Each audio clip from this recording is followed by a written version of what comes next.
আরিয়ান মির্জা, যে কিনা এই শহরের সবচেয়ে নেশারু এবং বেপরোয়া স্বভাবের ছেলে। প্রতিদিন মেয়েদের নিয়ে ছিনিমিনি খেলাই তার কাজ। আরিয়ান হাজারটা অপকর্ম করলেও বাবার অর্থ, সম্পদ এবং পাওয়ারের ফলে কেউ তার গায়ে একটা ফুলের টোকাও দিতে পারে না। আরিয়ান কোনো কিছুর পরোয়া করতো না।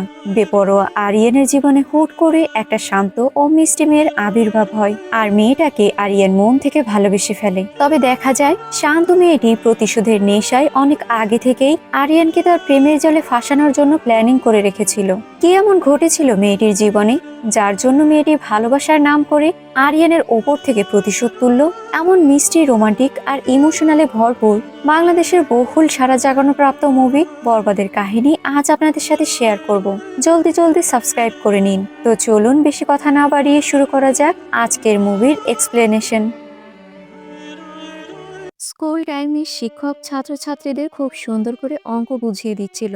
এই মুহূর্তে আরিয়ান নামের একটা ছেলে তার ক্লাসমেটকে সকলের সামনে একটা কিস করে বসে। মেয়েটি তো রেগে যায়। টিচার এটা দেখে তাকে বেত দিয়ে শাস্তি দিতে শুরু করে।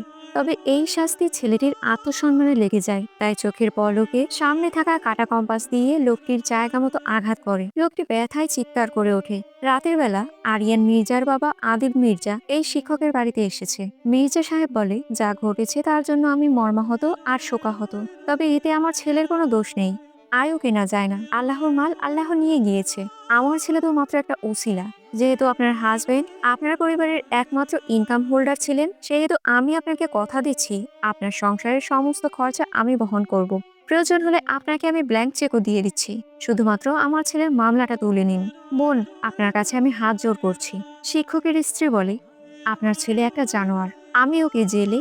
কথা সম্পূর্ণ হতে দেয় না মির্জা সাহেব এক লাথি মেরে মহিলাকে ফেলে দেয়। এরপর নির্মমভাবে তাকে হত্যা করে। ঝুম বৃষ্টির মধ্যে কাজ শেষ করে মির্জা সাহেব বাড়ি ফিরে আসে। এরপর ঘুমন্ত ছেলেকে একটা চুমু দেয়। সিন চলে যায় কয়েক বছর পর।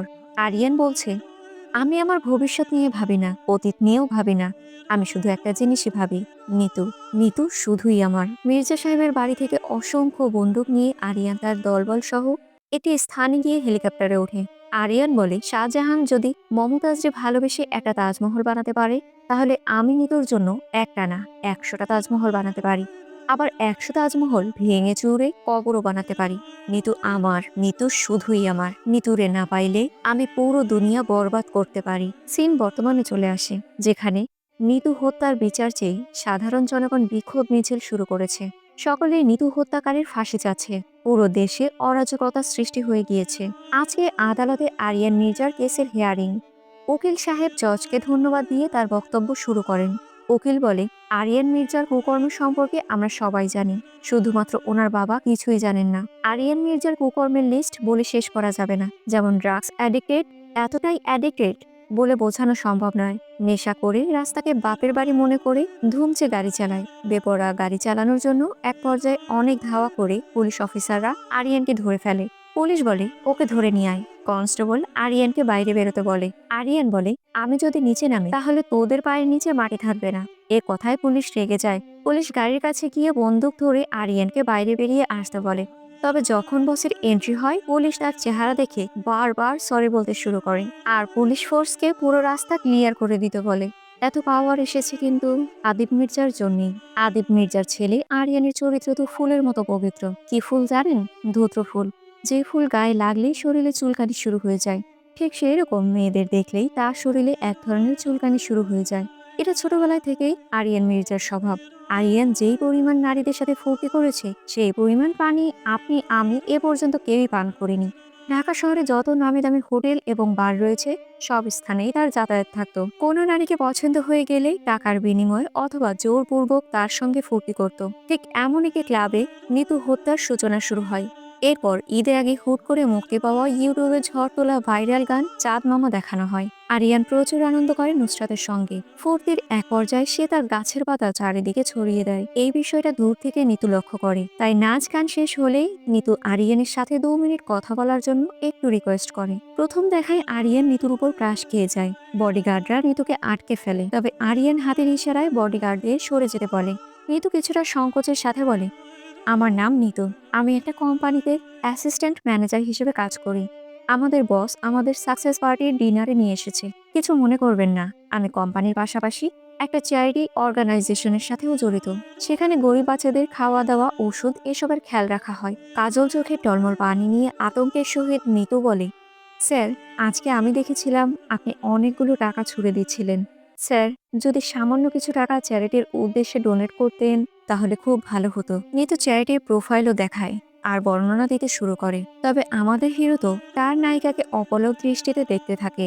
কথা শেষে নিতু বলে, বাচ্চাগুলো অনেক অসহায়, প্লিজ স্যার, যদি অল্প কিছু টাকাও ডোনেট করতেন। আরিয়ান তার ডান হাত জিল্লুকে চোখের ইশারা করে।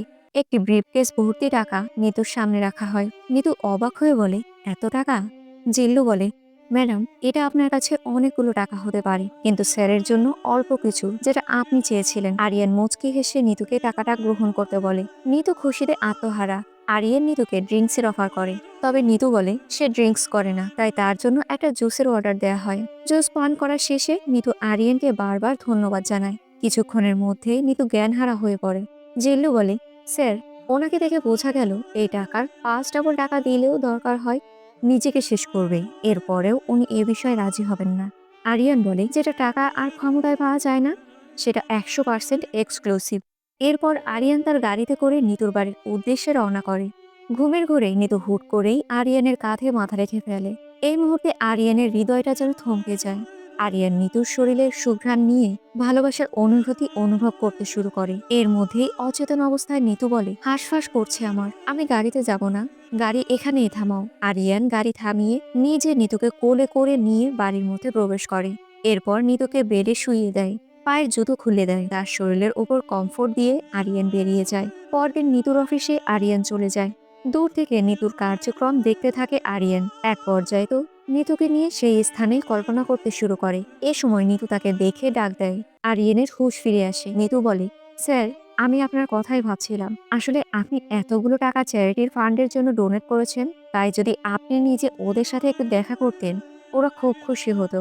আরিয়ান রাজি হয়ে যায়। দুজনে মিলে অনাথ আশ্রমের বাচ্চাদের সাথে দেখা করে। তারা দুজনেই সেখানে বেশ কিছুক্ষণ সময় কাটায়। নিতু সকলকে চকলেট দিচ্ছিল। আরিয়ান নিতুর এসব মিষ্টি কর্মকাণ্ড দেখছিল। নিতু আরিয়ানকেও একটা চকলেট দেয়। সারাদিন বাচ্চাদের সাথে সময় কাটিয়ে আরিয়ান নিতুকে নিয়ে বাড়ি রওনা করে। পথিমধ্যে আরিয়ান নিতুকে কিছু গিফট করে। গাড়ি বাড়ির সামনে চলে আসে। নিতু আরিয়ানকে বিদায় দিয়ে বাড়ির গেটের মধ্যে প্রবেশ করে। বাড়ির দারোয়ান নিতুকে বলে, ম্যাডাম, আপনাকে একটা কথা বলতে চাই। এই যে আরিয়ান মির্জাকে দেখছি, বাসার সামনে সবসময় ঘুরঘুর করে, আপনাকে নামিয়ে দিয়ে যায়। এ দুনিয়ার সব থেকে খারাপ মানুষ। এমন কোনো খারাপ কাজ নেই সে করে না। আমার কথা বিশ্বাস না হলে আপনি ইউটিউবে সার্চ দিয়ে দেখতে পারেন। পরদিন অফিসের সময় মোবাইলে আরিয়ান সম্পর্কে নিউজ ঘেটে দেখছিল নিতু। এ সময় আরিয়ান চলে আসে। আরিয়ানকে দেখে নিতুর হাত থেকে ভয়ে মোবাইলটা পড়ে যায়। নিতু নিজের ডেস্কে গিয়ে কাজ করতে শুরু করে। আরিয়ান তার টেবিলে একটা চকলেট রেখে আসে।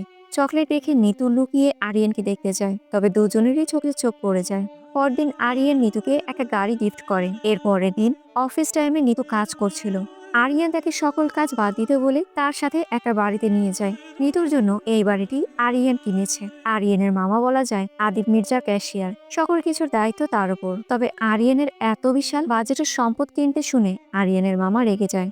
মামা বলে, এই রাক্ষসের বাচ্চা এতদিনে 5 থেকে 700 কোটি টাকা খরচ করে ফেলেছে। ও এত টাকা খরচ না করলে এতদিনে সব টাকার মালিক হতাম আমি। এখন আরিয়ানকেই শেষ করে দিতে হবে। তবে বিষয়টা এমনভাবে সেট করতে হবে যেন কেউ তা বুঝতেও না পারে। এই পরিকল্পনার পিছনে আমিই ছিলাম। পরবর্তীতে বেসমেন্টে আরিয়ান, নিতু এবং বডিগার্ডরা বাড়ি থেকে বেরোনোর উদ্দেশ্যে গাড়ি ওঠার জন্য এগিয়ে যাচ্ছিল। আরিয়ান সেখানকার পরিবেশ দেখে বুঝে যায় নিশ্চয়ই এখানে কোনো গন্ডগোল হতে চলেছে। নিতুকে গাড়িতে উঠিয়ে দিয়ে গার্ডদের ইশারা করে। এর মধ্যেই চারপাশ থেকে গুন্ডারা গুলি ছুটতে শুরু হয়ে যায় তাদের মধ্যে মারামারি। আরিয়ান সকলকে নির্মমভাবে হত্যা করে আর দূর থেকে আতঙ্কের সহিত এই সবকিছু নিতু দেখছিল। চোখের পলকে বেসমেন্ট মৃত্যুপুরীতে রূপান্তরিত হয়। অন্যদিকে কোথাও যাওয়ার সময় জ্যামের কারণে গাড়িতে আদিব মির্জা বসে রয়েছে। একজন বাবা তার পঙ্গু সন্তানের জন্য মির্জা সাহেবের কাছে কিছু টাকা ভিক্ষা চায়। তবে মির্জা সাহেব সন্তানের কথা শুনতেই তার মন দুর্বল হয়ে পড়ে। তাই তার কর্মচারীকে বান্ডিল ধরে টাকা দিয়ে দিতে বলে। পরদিন অফিসে নিতু একটা মিটিংয়ে একটা প্রজেক্টের প্রেজেন্টেশন করছিল। এ সময় আরিয়ান এসে তার হাত ধরে টেনে নিয়ে বাইরে চলে যায়। এতদিন অফিসের বস আরিয়ানের ভয়ে সবসময় চুপ থাকতো, তবে আজ ভুলবশত মাথায় রাগ উঠে যায়। তাই তো পরের দিন নিতু আসলে অফিসের বস বলে, এই গোল্ডিগার, এখনই আমার অফিস থেকে বের হয়ে যা। তোর মতো মেয়েকে আমি আমার অফিসে রাখবো না। তোর জন্য আমার 2 কোটি টাকা লস হয়েছে। আমি মান সম্মান হারিয়েছি। তোর মতো মেয়েদের জন্যই ওয়ার্কিং ওমেনদের গায়ে বাজে কথা সিল দেয়া হয়। তুই গিয়ে আরিয়ানের পিছনে কাজ কর, যা। নিতুর অপমানের খবর ব্রেকিং নিউজের মতো আরিয়ানের কাছে পৌঁছে যায়। খবর পৌঁছাতে দেরি হলেও চোখের পলকে আরিয়ান চলে আসে। এরপর শিকল দিয়ে বসের গলা পেঁচিয়ে কুকুরের মতো টেনে হিঁচড়ে বাইরে নিয়ে আসে। সামনে নিতু দাঁড়ানো। আরিয়ান বলে, তুই আমার বাবার কাছে বিচার দিয়েছিলি, তাতে আমি কিছু মনে করিনি, কিন্তু আজকে ওর সাথে যা করেছিস তার কোনো ক্ষমা নেই, যদি ও তোরে ক্ষমা না করে। এরপর বসের মাথায় আরিয়ান বন্দুক তাক করে। অফিসার নিতুর কাছে মাফ চাইতে শুরু করে। নিতু বারবার সরি বলে অফিসারকে টেনে তোলে। নিতু বলে, স্যার, উনি আমার সাথে যে ব্যবহার করেন তাতে আপনি কেন? যে কেউ ওই ধরনের কথা বলবে, এটাই স্বাভাবিক। আপনার সঙ্গে যে ব্যবহার হয়েছে তার জন্য আমি ক্ষমা চাচ্ছি। আমি অত্যন্ত দুঃখিত। আপনি দয়া করে চলে যান। অফিসার চলে যায়। নিতু রেগে আরিয়ানের কাছে গিয়ে বলে, কি চান আপনি? আমাকে বিছানায় নিয়ে যেতে চান? চলুন তাহলে। আরিয়ান নিতুকে এক ঝাড়ি দিয়ে বলে, তোমাকে যদি সেভাবে চাইতাম তাহলে প্রথম দিনেই কাজ সেরে ফেলতে পারতাম। এই যে যা করছি সব আমি তোমার জন্য করছি, কারণ আমি তোমাকে ভালোবাসি, পাগলের মতো ভালোবাসি। নিতু বলে, কিন্তু আমি তো আপনাকে ভালোবাসি না। আর আপনাকে ভালোবাসা যায় নাকি? শুধু আমি কেন, একটা রাস্তার মেয়েও আপনাকে ভালোবাসতে পারবে না। কি আছে আপনার? টাকা, পাওয়ার। কিন্তু আপনার কাছে মনুষ্যত্ব নেই। সারাদিন নেশা করেন, জ্ঞানজাম করেন, পাওয়ার শো করেন। আপনার সাথে সংসার করা সম্ভব নাকি? আপনি পারবেন। আপনি আপনার পাওয়ার শো করে আমাকে বিয়েও করতে পারবেন, কিন্তু সেই সংসার হবে ভয়ের সংসার, সুখের না। এই বলেই নিতু সেই স্থান থেকে চলে যায়। যে মানুষটা ঘন্টায় হয়তো কয়েকবার নেশা ব্যবহার করত, সে এখন নিতুর কথায় অনেক কষ্টে ঘন্টা পার হয়ে গিয়েছে, নিজেকে সামলে রেখেছে। তবে ভেতরে ভেতরে আরিয়ানের খুব কষ্ট হচ্ছে। নিজেকে কন্ট্রোল করতে না পেরে এক পর্যায়ে টেবিলে বারবার বাড়ি দিতে শুরু করে। জিল্লু না বুঝেই টেবিলে পাউডার রাখে। আরিয়ান ভুলবশত সেই পাউডারের ফিল নেয়। আহা, কি শান্তি। তবে পরক্ষণেই কিছু একটা মনে পড়ে। এই জিল্লু, ভুল সময়ে মাল দিয়ে নিজের বিপদ ডেকে আনলে। জিল্লু আরিয়ানের ভয়ে দৌড়ে পালাচ্ছে, তবে আরিয়ান তাকে ধরেই রেগে বলে, আমি যে জিনিস ছাড়তে চাই আর তুই সেই জিনিস আমাকে দিলি কেন? আমার যত কষ্টই হোক না কেন আমাকে সহ্য করতে হবে, আর তোদেরও সহ্য করতে হবে। জিল্লু বলে, স্যার, এভাবে আপনি পারবেন না। আপনার নেশা ছাড়াতে হলে রিহ্যাবে যেতে হবে। আরিয়ান রিহ্যাবে ভর্তি হয়ে যায়। আরিয়ান জিল্লুকে বলে, কাউকে আমার নেশা ছাড়ানোর কথা বলবি না, আর বাবাকে বলবি আমি দেশের বাইরে গিয়েছি। আরিয়ানকে নেশা থেকে দূরে রাখতে নানা রকমের ট্রিটমেন্ট শুরু হয়। তবে এইসব জিনিস ছাড়া কি এতই সহজ? আরিয়ানের প্রচুর কষ্ট হয়। পরিস্থিতি খারাপ দেখে ডক্টর জিল্লুকে বলে, এখন তার অভিভাবককে জানানো দরকার। আরিয়ানের অবস্থা দিন দিন খারাপ হতে যাচ্ছে। জিল্লু কি করবে কিছু বুঝে উঠতে পারে না। অবশেষে নিতুকে ফোন করে। দেখা যায় কষ্টে আরিয়ান পাগলের মতো চিৎকার করছে। তাকে চারপাশ থেকে কয়েকজন ডক্টর আটকে রেখেছে। দূর থেকে এসব নিতু দেখছে। আরিয়ান এত যন্ত্রণা সহ্য করতে না পেরে যেন আউট অফ কন্ট্রোল হয়ে যাচ্ছে। অবশেষে নিতু আরিয়ানের পাশে এসে বসে। নিতু বলে, আপনি আমার জন্য যে যুদ্ধ করছেন সেই যুদ্ধে আমি আপনার পাশে আছি। নিতু আরিয়ানের হাতের উপর হাত রেখে ভালোবাসার ভরসা দেয়। ভরসা পেয়ে আরিয়ান সাহেব তো স্বপ্নের মধ্যে নিতুকে নিয়ে হানিমুনে চলে যায়। হানিমুনের রেশ কাটিয়ে সিন আবারও বর্তমানে চলে আসে। রাতে তারা ক্যান্ডেল লাইট ডিনার করছে। আরিয়ান নিতুর হাত ধরে বলে, নতুন লাইফ, নতুন জার্নি। ধন্যবাদ নিতু, আমাকে সুন্দর জীবন দেওয়ার জন্য। আমি সত্যিই তোমাকে অনেক ভালোবাসি। নিতুও তার ভালোবাসা প্রকাশ করে। এরপর নিতু নিজ হাতে রান্না করা পায়েস সে আরিয়ানকে খাইয়ে দেয়। নিতু আরিয়ানের কি পছন্দ অপছন্দ সবকিছুই জানে। এই মুহূর্তে আরিয়ানের পরিচিত একটি মেয়ে আসে। আরিয়ান তাকে জড়িয়ে ধরে শুভেচ্ছা বিনিময় করে। আর এই বিষয়টা নিতুর ভালো লাগে না, তাই সে অভিমান করে সে স্থান থেকে বাসায় চলে আসে। পরক্ষণেই আরিয়ান বাসায় চলে আসে। দরজা বারবার নক করতে শুরু করে আর নিতুকে দরজা খুলতে বলে। এক পর্যায়ে নিতু দরজা না খুললে আরিয়ান বলে, তুমি দরজা না খুললে আমি নিজেকে শেষ করে দেব। এই বলেই গুলি চালায়। নিতু আওয়াজ শুনতে পেয়ে আতঙ্কে দৌড়ে এসে দরজা খোলে। আরিয়ান নিতুকে দরজা খুলতে দেখে হেসে বলে, জানতাম ভয় না দেখায় তুমি দরজা খুলবে না। নিতু বলে, তুমি আমাকে এভাবে কোনোদিনও ভয় দেখাবে না। এরপর কখনো আমাকে ভয় দেখালে আমি নিজেকেই শেষ করে দেব। আমি সব সহ্য করতে পারবো, তবে তোমার মৃত্যু সহ্য করতে পারবো না। এই বলেই নিতু কান্না শুরু করে। আরিয়ান বলে, আমার বাঁচা মরা সব তোমার ভালোবাসার উপর নির্ভর করে। ইস, ভালোবাসা জমে খেয়ে। পরদিন রাতে আরিয়ানের দাদির জন্মদিনের পার্টি চলছিল। নিতুর সাথে আরিয়ান তার দাদি এবং মাকে পরিচয় করিয়ে দেয়। এরপর আরিয়ান তার বাবার সাথে পরিচয় করিয়ে দেওয়ার জন্য নিতুকে নিয়ে সামনে এগিয়ে যায়। বাবাকে কোথাও না দেখতে পেয়ে আরিয়ান তার মামাকে বাবার কথা জিজ্ঞেস করে। মামা বলে, আছেই হয়তোবা সামনে কোথাও। আচ্ছা, এই হচ্ছে নাবিক খানের ছেলে প্রিন্স। আরিয়ান নিতুকে মামা আর প্রিন্সের সাথে পরিচয় করিয়ে দেয়। প্রিন্স নিতুকে হাক করে হাই বলতে চায়, তবে নিতু পিছিয়ে যায়। প্রিন্স বলে, হাক করাটা একটা সিম্পল ভদ্রতা, আপনি এটাও বুঝেন না? যাদের কোনো ফ্যামিলি ব্যাকগ্রাউন্ড নেই তাদের আর কি বুঝাবো। কথাটা আরিয়ানের গায়ে লাগে। আরিয়ানকে রেগে যেতে দেখে প্রিন্স বলে, একটা আনকালচার গেও মেয়েকে খ্যাত বললাম, ভুল বললাম আরিয়ান। আরিয়ান প্রিন্সের কলার ধরে বলে, তুই যদি গেস্ট না হতে তোকে জবাই করে দিতাম।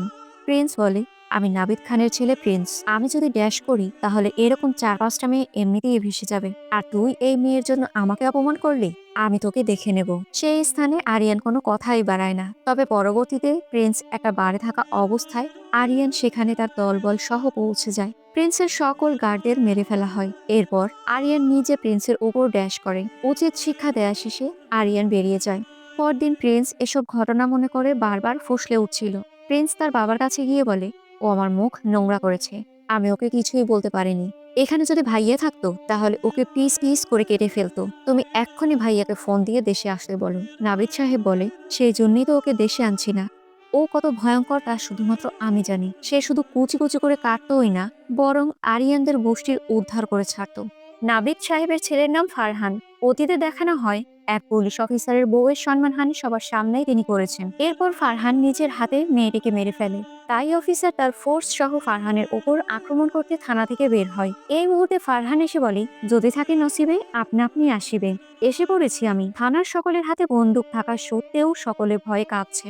ফারহান গাড়ি থেকে বন্দুক বের করে, এক এক করে থানার সকল পুলিশ অফিসারকে মেরে ফেলেন। সকলকে মারার পর একটি লেডি অফিসার তার সামনে আসেন। তবে ফারহানের চরিত্র ভয়ঙ্কর খারাপ, যার কারণে সে স্থানেই মেয়েটির সম্মান নষ্ট করে। এই কাহিনী ঘটানোর পর নাবিদ সাহেব তার ছেলেকে দেশের বাইরে চলে যেতে বলে।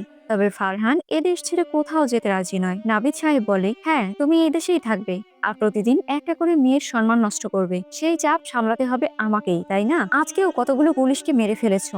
প্লিজ তুমি বিষয়টা বোঝার চেষ্টা করো। তুমি চলে যাওয়ার কিছুদিন পরে পরিবেশ ঠান্ডা যখন হয়ে যাবে আবার না হয় তখন ফিরে এসো।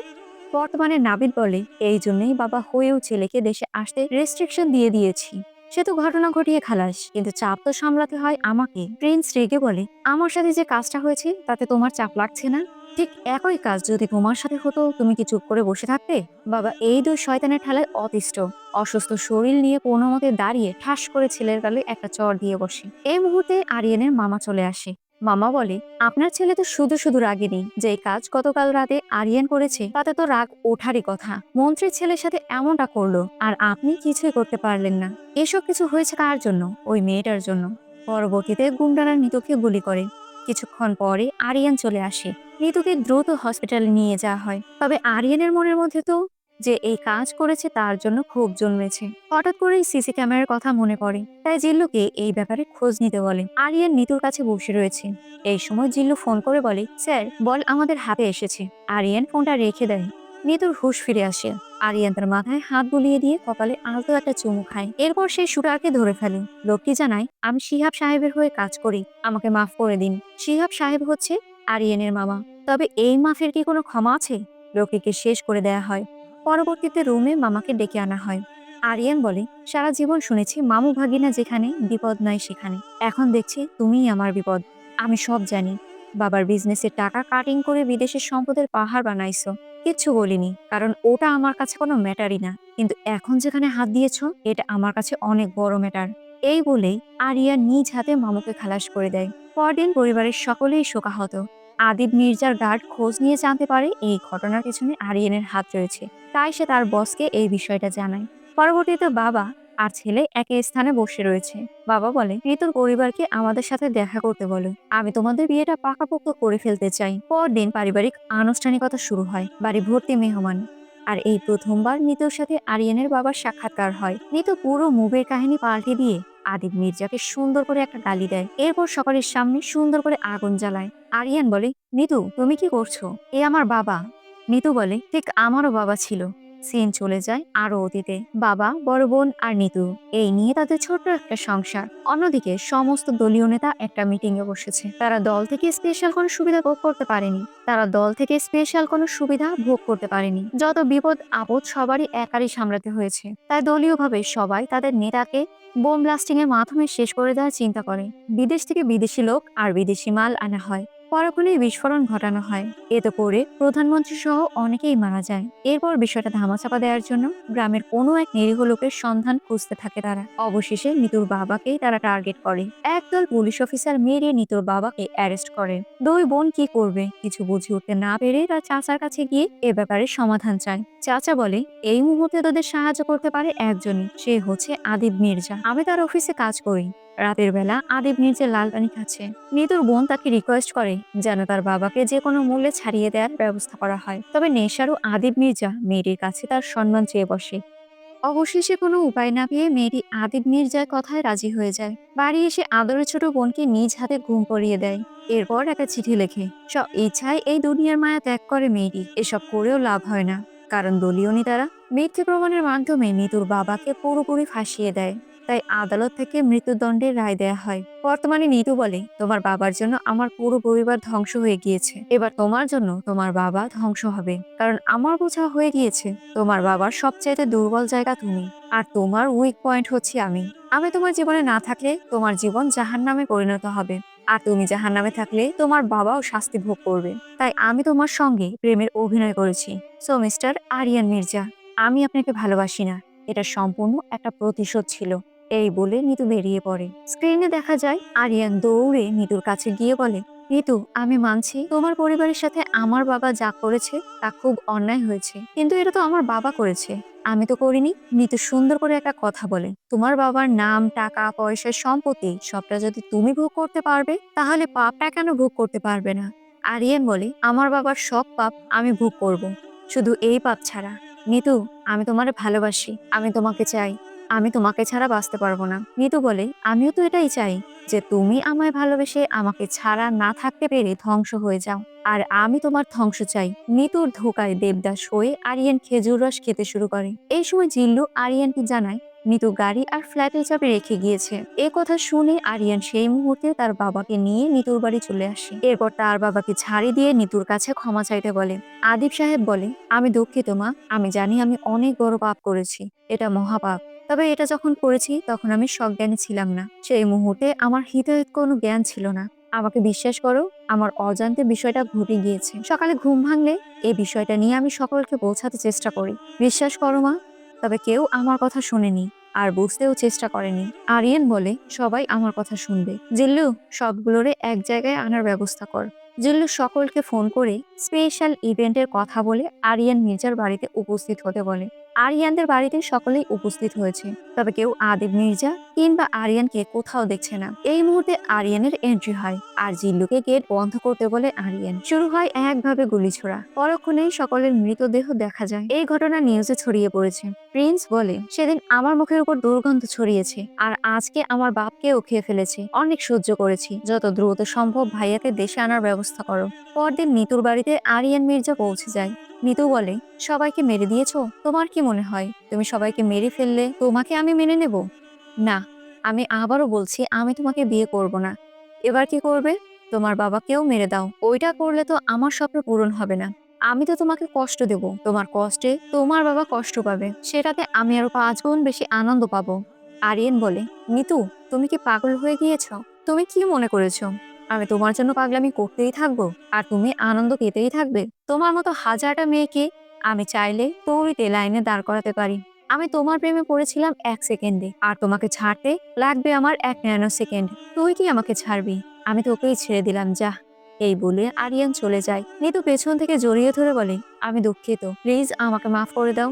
আমি তোমার বাবার থেকে প্রতিশোধ তোলার জন্য বুঝতে পারিনি তোমাকে এতটা কষ্ট দিয়ে ফেলেছি। এখন তুমি যখন আমাকে ছেড়ে চলে যাচ্ছ তখন বুঝতে পারছি। তুমি প্লিজ আমাকে ছেড়ে যেও না, আমি তোমাকে অনেক ভালোবাসি। আরিয়ানের মন গলে যায়। আরিয়ান বলে, আমি দুঃখিত, আমি নিজেকে কন্ট্রোল করতে পারিনি, আমি তোমাকেও ভালোবাসি। এ কথায় নিতু আবারও শয়তানি একটা হাসি দিয়ে বলে, কি যেন বলছিলে? তোমাকে ভালোবেসেছি 1 সেকেন্ডে, ভুলতে লাগবে 1 ন্যানো সেকেন্ড। কি হলো, আমার 1 সেকেন্ডের অভিনয়ে তুমি ইমোশনাল হয়ে গেলে?